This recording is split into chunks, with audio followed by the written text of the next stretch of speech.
ছোট সোনা মসজিদের ইতিহাস জানতে হলে আমাদেরকে প্রাচীন গৌড় শহর বা গৌড় অঞ্চল এটির ইতিহাস সম্পর্কে প্রথমে একটু জানতে হবে।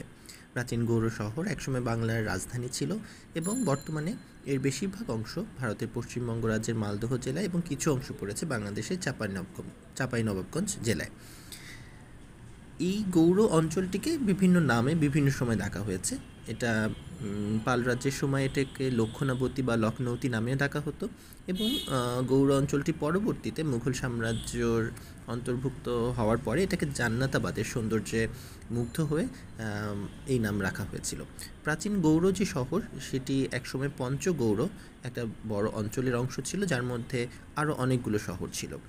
ছোট সোনা মসজিদ এবং এর আশেপাশে যে আমরা অনেকগুলো প্রাচীন স্থাপত্য দেখে থাকি, স্বভাবতই এটি কারোর মনে প্রশ্ন জাগতেই পারে। এবং যেই একটি রাস্তা ধরে রাস্তার দুই পাশে বিভিন্ন মসজিদ, তাহাখানা এবং এতিমখানা সহ আরও অনেক স্থাপনা দেখা যায় একটি রাস্তার পাশে, এবং সেই রাস্তাটি চলে গেছে একসময় ইন্ডিয়ার ওই পারে গিয়েও বিভিন্ন স্থাপত্য দেখতে পাওয়া যায়। সেখান থেকে এটি ধারণা হওয়া খুবই সম্ভব বা কারো ধারণা হতেই পারে, এবং ধারণা হওয়াটাই স্বাভাবিক যে এটি একটি প্রাচীন জনপদের অংশ ছিল।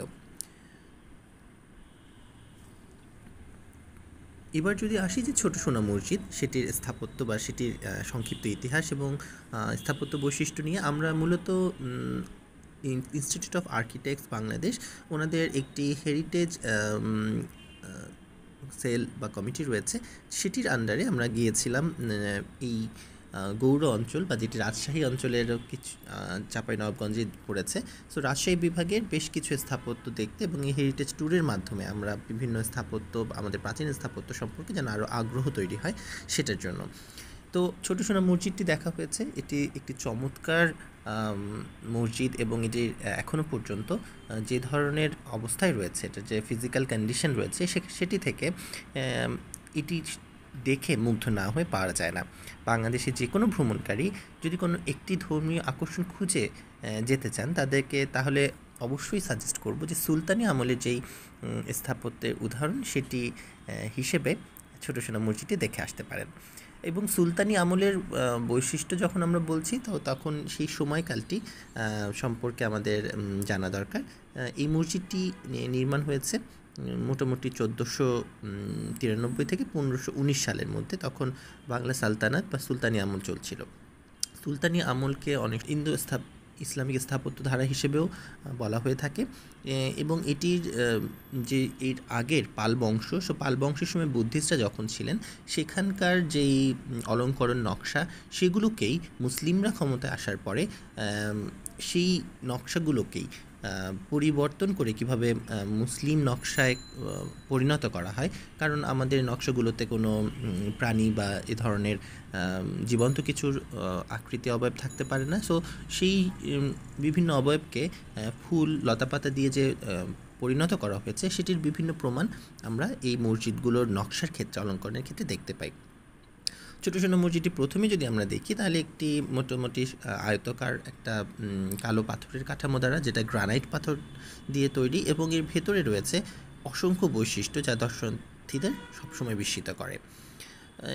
আর ছোটো সোনা মসজিদ কেন বলা হচ্ছে, এটার সাথেও একটু পরিচিতি থাকা দরকার। এটি একসময় মসজিদের উপরের যেই 15টি গম্বুজ রয়েছে, তার মধ্যে 3টি বাংলা চৌচালা স্টাইলে এবং বাকি 12টি গম্বুজ মিলে 15টি গম্বুজ সোনার প্রলেপ দিয়ে মুড়ে দেওয়া হয়েছিল ধারণা করা হয়। এবং এটি 1800 সালে যে প্রচণ্ড ভূমিকম্প হয়েছে বাংলাদেশের মধ্যে, এবং সেখানে অনেক স্থাপনা ক্ষতিগ্রস্ত হয়, তার মধ্যে এটিও রয়েছে।